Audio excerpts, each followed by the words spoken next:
During the past 18 months, I spent a lot of time on playing my Wolverine MTWs and collecting ideas of how those Airsoft replicas can work at their peak performance. The major issue those MTWs suffer from is, in my opinion, the high risk of making it actually worse when exchanging only single parts of the setup, while the most annoying issue will be incorrect BB placement, resulting in heavy Midcap-Syndrome. You see it here. First, the trajectory of your BBs is all fine, but when the mag empties, you suddenly experience weird over or underhop.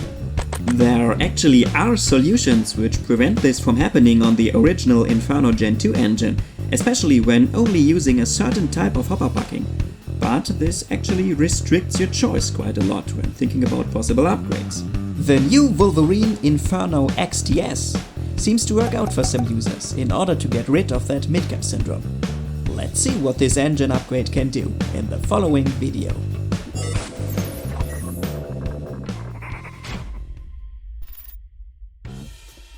Before we take a closer look at the new XTS engine, I'd like to show you my current setup in the MTW Billet Unleashed. Mainly because it is basically a stock setup with only slight improvements I added by myself.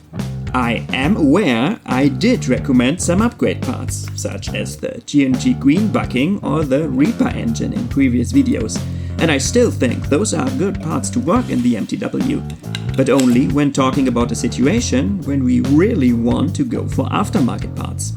What I learned up to the present day is, most of the MTWs run very well just out of the box.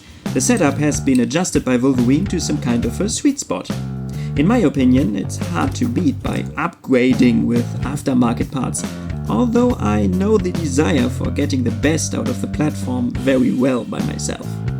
Things I added are, for example, the max model feeding tube, which makes it a little easier to release the last 4 BBs after dropping the magazine.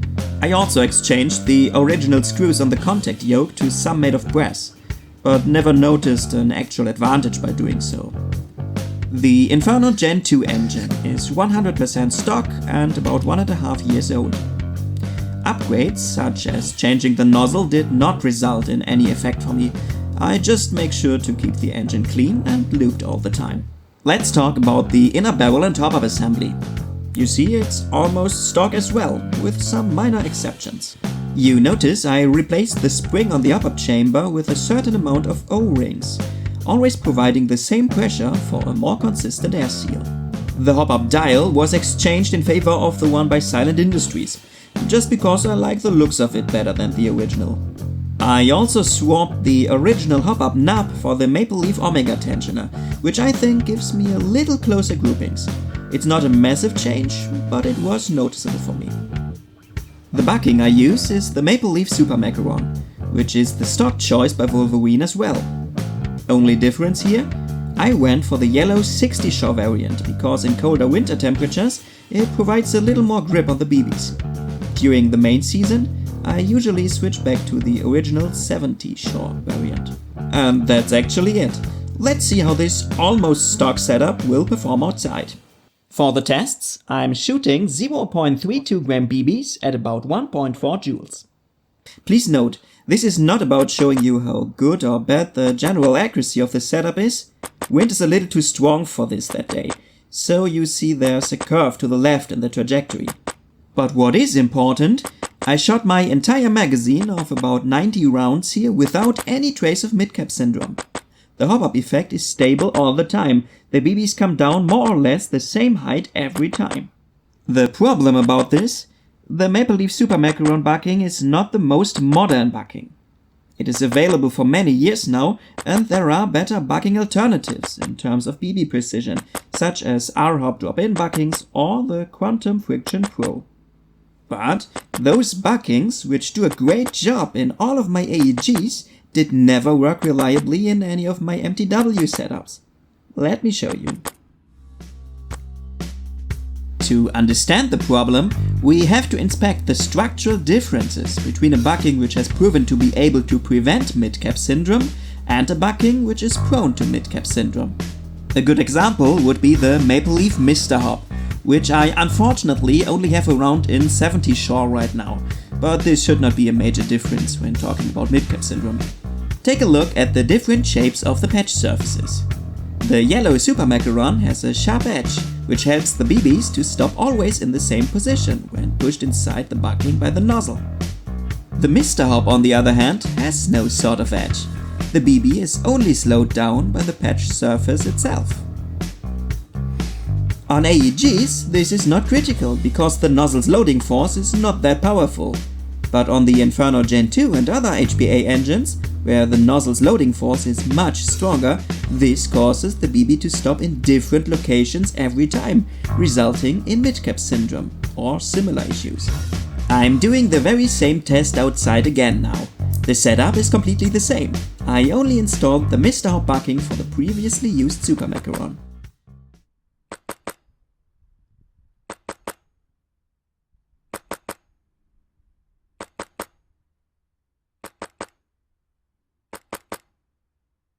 During the first shots, the BBs fly towards the middle of the tree where I'm actually aiming. But after the mag has emptied a bit, the BBs begin to fall down with significantly less hop than before.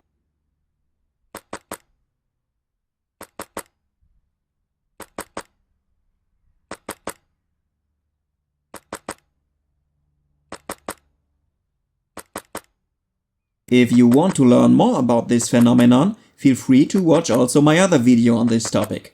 It is linked for you in the upper right corner.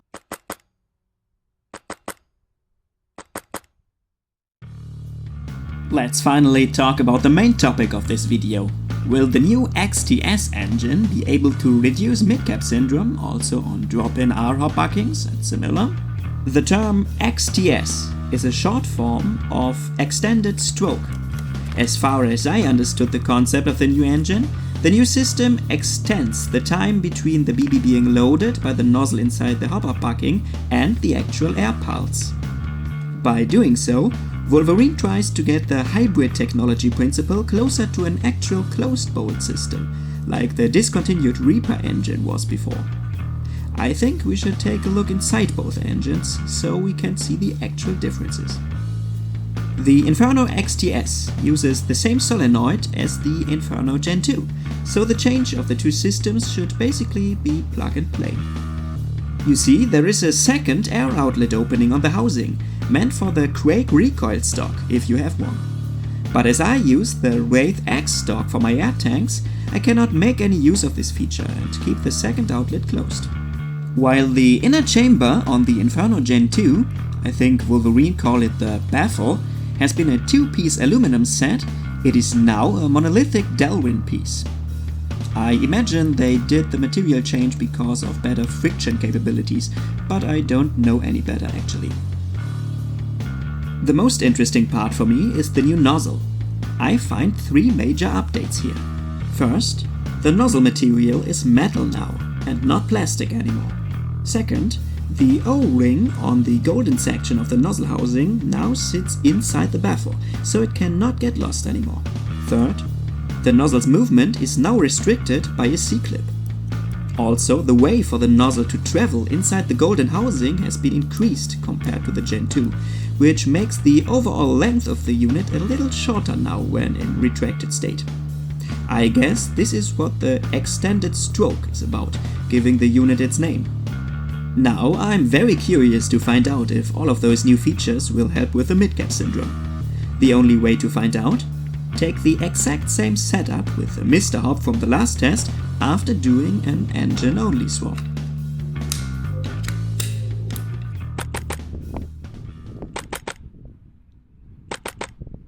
The first shots indeed look very promising to me.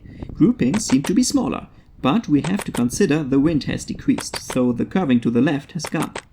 You also can tell from the tree's leaves in the background, they are not moving as strong as before.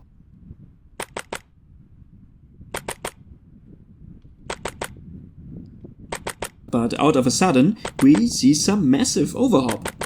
I have no clue why the Midcap-Syndrome decided to go the other way around now, as we have experienced Underhop Midcap-Syndrome before on the Inferno Gen2 test. However, one thing is for sure. The Inferno XTS is not really an upgrade in case you were hoping for better bucking tolerance. Just to give you one more impression and to demonstrate that this overhop was not the engine's fault in general, I now switch back to the Super Macaron bucking and give you one more mag to see the difference to the Mr. Hop.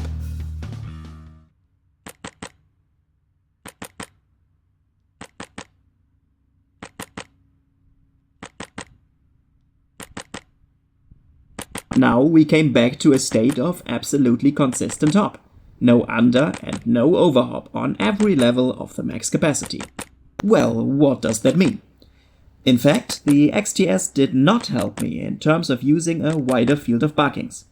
Of course, I did not test any bucking on the market, and this could be different on Bugatti, Quantum or other products. But the tendency, unfortunately, is clear for me. Bucking-wise, I can stick to my older Inferno Gen2.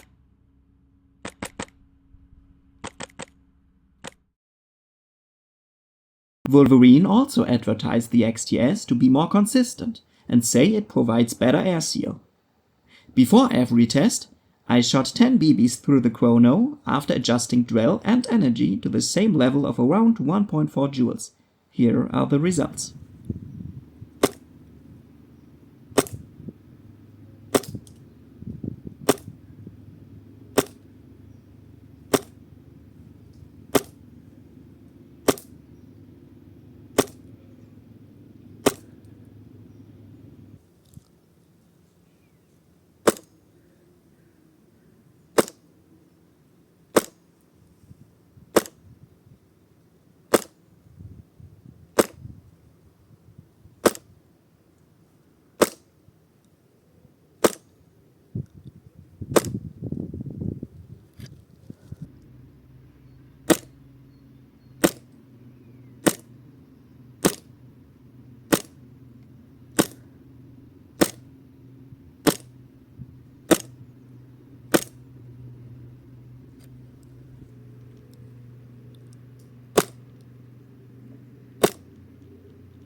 Summarizing the results of the test, the new Inferno XTS did not convince me enough to recommend it as an upgrade must-have for every MTW owner out there.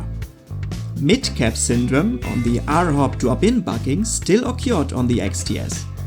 Regardless of the Midcap-Syndrome issue, I got the feeling the groupings maybe were a little tighter on the XTS, but to be fair, this would need another test which is dedicated to this as a focus. Consistency-wise, the results on the Chrono did not show a notable benefit from installing the XTS as well. It even had the tendency to be a little worse than on the Inferno Gen2. So, in case you already own an XTS and run it in your MTW, I think you are still good to go, especially when running the replica completely stock. Also for the recoil stock feature, it could be a cool thing. But if you are thinking about getting the XTS to improve your MTW, to get rid of Midcap-Syndrome or to achieve more consistent results on the Chrono, my finding is this buy most likely will disappoint you. What I did not test for this video was air efficiency. Maybe you have already made some experience on this and want to share it in the comments. I am looking forward to discuss all of those findings with you down there. So long, have a good one.